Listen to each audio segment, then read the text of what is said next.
নিৰ্দেশক্ৰমে সমগ্ৰ অসমত প্ৰত্যেকখন জিলাতে আজি দুখীয়া বিৰোধী যি নীতি আজি বিজেপিয়ে লৈছে সেই মূল্য বৃদ্ধিৰ প্ৰতিবাদত আমি আজি সকলোতে অৱস্থান ধৰ্মঘট আৰম্ভ কৰিছোঁ। কিন্তু অতি দুখৰ বিষয় যে কোকৰাঝাৰ জিলাৰ আজি আমি এই গোসাইগাঁৱত আমি এপ্লাই কৰিছিলোঁ যে আমি গোসাইগাঁৱত এই অৱস্থান ধৰ্মঘট কৰিম। আমি ফৰ্মেলি আমি এপ্লাই কৰিছিলোঁ, এয়া SDO চিভিলক আমি দিছিলোঁ যে আমি গোসাইগাঁও কমলনাথ ক্লাবত আমি আজি অৱস্থান ধৰ্মঘট কৰিম, য'ত আমাৰ সংসদ ৰিপুণ বৰা ডাঙৰীয়া থাকিব, আমাৰ বিধায়কসকল থাকিব, কংগ্ৰেছৰ বিভিন্ন জাতি জনগোষ্ঠীৰ নেতাসকল থাকিব। সেই যিটো আমি এপ্লিকেশ্যন দিছিলোঁ সেইটো আমাৰ সমূলি নাকচ কৰিছে আৰু আমাক তাত পাতিবলৈ নিদিলে।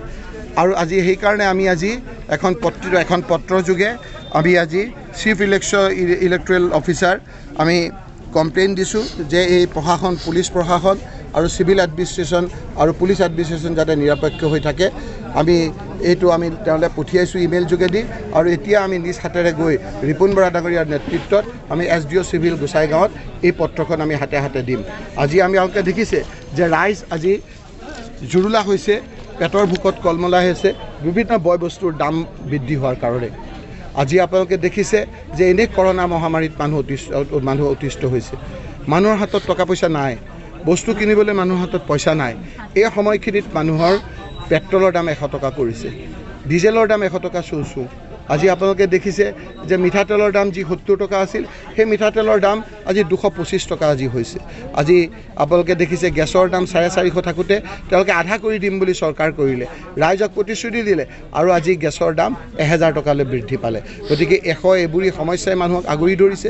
বিভিন্ন মানুহৰ আজি চাকৰি বাকৰি গৈছে, 1 লাখ চাকৰি দিম বুলি কৈছিল, এতিয়া চাকৰি দিওঁতেতো দূৰৰ কথা 20 লাখ মানুহৰ চাকৰি যাব বুলি আজি পত্ৰ পত্ৰিকাৰ প্ৰথম পৃষ্ঠালৈ আহিছে।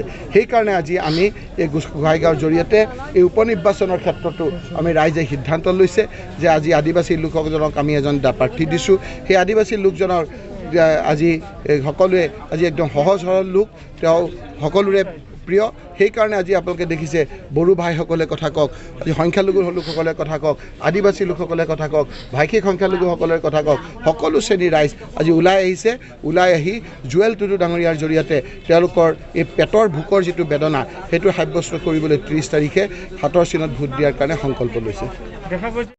এই গোল পোষ্ট খালি, পঁইতা ভাত খোৱা, মুখ্যমন্ত্ৰী ডাঙৰীয়া এইবিলাক কোৱা আমি শুনা নাই।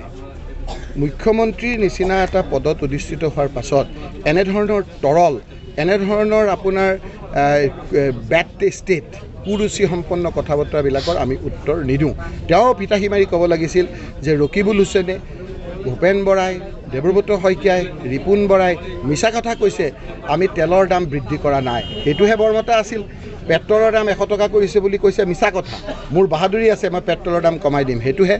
ডিজেলৰ দাম মোৰ বাহাদুৰি আছে, মই কমাই দিম, সেইটোহে। আজি খোৱা তেলৰ দাম 70 টকা হওঁতে অসহায় হিচাপে বিধানসভাত কৈছে মই কমাব নোৱাৰোঁ, গুজৰাটৰ পৰাহে কমাব পাৰিব। তেলৰ দাম তেওঁ কমাব নোৱাৰে, তেওঁ পেট্ৰলৰ দাম কমাব নোৱাৰে, ডিজেলৰ দাম তেওঁ কমাব নোৱাৰে, গেছৰ দাম আজি 1000 টকা হ'ল কমাব নোৱাৰে, কিন্তু মদটো ৰাতিপুৱাই খুলি দিবলৈ পাৰে। তেওঁ বাকীবিলাক ৰাইজৰ যিখিনি স্বাৰ্থ সেইখিনি কৰিব নোৱাৰে, কিন্তু তেওঁ MLA চুৰ কৰিব পাৰে। আৰু সেই কথা বতৰাবিলাকৰ কোনো উত্তৰ আমি নিদিওঁ। এনেধৰণৰ তৰল, এনেধৰণৰ আপোনাৰ কুৰুচি কথা বতৰাবিলাকৰ উত্তৰ ৰাইজে 30 তাৰিখে দিব, সেইটোকে ৰাইজক আমি আবেদন কৰিছোঁ। এই সময়খিনিত পেটৰ ভোকত কলমলাই আছে ৰাইজ। এতিয়া ৰাস্তাত খোজকাঢ়িলেও টেক্স। আজি আপোনাৰ ইয়াৰ পৰা গোসাইগাঁৱৰ পৰা যদি আপোনাৰ গুৱাহাটীলৈ যায় 4-5খনত আপোনাৰ টুল টেক্স দিব লাগে। এবাৰ গাড়ী ভাড়া টুল টেক্স দিওঁতে মানুহ আজি জুৰুলা কৰিছে। কিন্তু মুখ্যমন্ত্ৰী ডাঙৰীয়াই হেলিকপ্টাৰত ঘূৰি ফুৰিছে। আজি ক'তো উপনিৰ্বাচনত এনেধৰণে মুখ্যমন্ত্ৰী আমি অহা দেখা নাই। আমিও মন্ত্ৰী আছিলোঁ, আমাৰ তৰুণ গগৈ ডাঙৰীয়াও মুখ্যমন্ত্ৰী আছিল, উপনিৰ্বাচনৰ সময়ত তেওঁ ক'তো অহা নাই। কাৰণ চৰকাৰখনে ভাল কাম কৰে আৰু সেই ভাল কামৰ কাৰণে চলি থকা চৰকাৰৰ পক্ষত ৰাইজে ভোট দিয়ে। কিন্তু এই মুখ্যমন্ত্ৰীয়ে গম পাইছে যে আমি যিটো বস্তুৰ দাম বঢ়াইছোঁ, আজি ৰাইজে জ্বলা-কলা হৈছে, আমাক ভোট নিদিব পাৰে। তাৰ কাৰণে তেওঁ আহি পেলাই দুখীয়া শ্ৰমিকৰ ঘৰত থকা নাই, মেনেজাৰ বাংলোত থাকিছে। তেওঁ আলাহবিলাকত আহিছে। কিয়ত আহিছে? হেলিকপ্টাৰত তেওঁত আহিছে। হেলিকপ্টাৰৰ পইচা যদি তেওঁলোকৰ নিজৰ বা বিজেপিৰ যদি হয় আমি প্ৰশ্ন নকৰিলোহেঁতেন। কিন্তু এই পইচা এই টুল টেক্সত গোসাইগাঁৱৰ মানুহে যে বেমাৰী লৈ যাওঁতে যে টেক্স লয়, সেই টেক্সৰ পইচা। খোৱা তেল, পাকঘৰৰ যে খোৱা তেলৰ টেক্স, সেই টেক্সৰে তেওঁ উৰাজাহাজত উঠি ঘূৰি ফুৰিছে।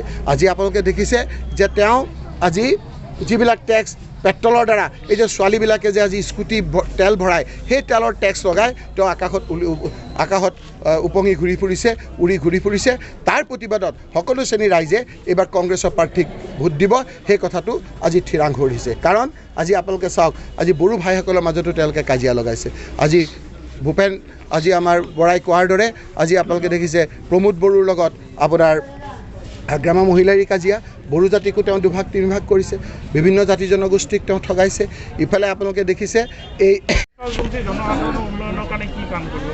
কোচ ৰাজবংশীসকলৰ মেইন কথাটো আছিলে তেওঁলোকক জনজাতিকৰণ কৰা জনজাতিকৰণৰ মূল কথাটো আছিল তেওঁলোকক ৰাজনৈতিক ক্ষমতা দিয়া ৰাজনৈতিক ক্ষমতাৰ কথাটো আছিল তেওঁলোকক য'ত আমাৰ সংৰক্ষিত চিট আছে তাত জনজাতি হ'লে তেওঁলোকে MLA উঠিব পাৰিব সেইটোৱে মূল কথা আছিল আজি ইয়াত সেইখিনি হৈছেনে নাই ভোট দিয়া সময়ত প্ৰত্যেকজন কোচ ৰাজবংশী মানুহে BTR এলেকাত জনজাতি পালোনে নাই তেওঁলোকে সেই ক্ষমতা যিটো কাৰণে কৰিছিল সেই কথাখিনি তেওঁলোকে সাব্যস্ত হৈছেনে নাই সেই কথাখিনি উত্তৰ ভোটৰ বাকচৰ দ্বাৰা দিব কিন্তু কেএছচিৰ যিবিলাক বিষয়ববীয়া দেখা গৈছে যে মুখ্যমন্ত্ৰীৰ পিছে হয় যে এইমুঠিমান তেনেধৰণৰ কোনোবাই পদ দিছে সকলো ঠাইতে থাকে তেনেকুৱা পদ পোৱা মানুহ দুই এটা দি গোটেই কমিউনিটিটো নহয় কোচ ৰাজবংশীয়ে হওক বাকী 6 জনগোষ্ঠী হওক এই সকলো শ্ৰেণীৰ সেই সকলোৰে কথা আছিল যে জনজাতিকৰণ কৰিব লাগে ৰাজনৈতিক ক্ষমতা দিব লাগে আজিতো তেওঁলোকে যিটো কোচ ৰাজবংশী যিটো আপোনাৰ অট'নমাছ কৰিছে সেইটোতো আজি BTR এলেকাত নহয় তাৰমানে BTR কোচ ৰাজবংশীৰ এলেকাত নপৰে নেকি আজি আপোনাৰতো নগাঁৱৰ কোচ ৰাজবংশীসকলে তাৰ কাৰণে একো সুবিধা পোৱা নাই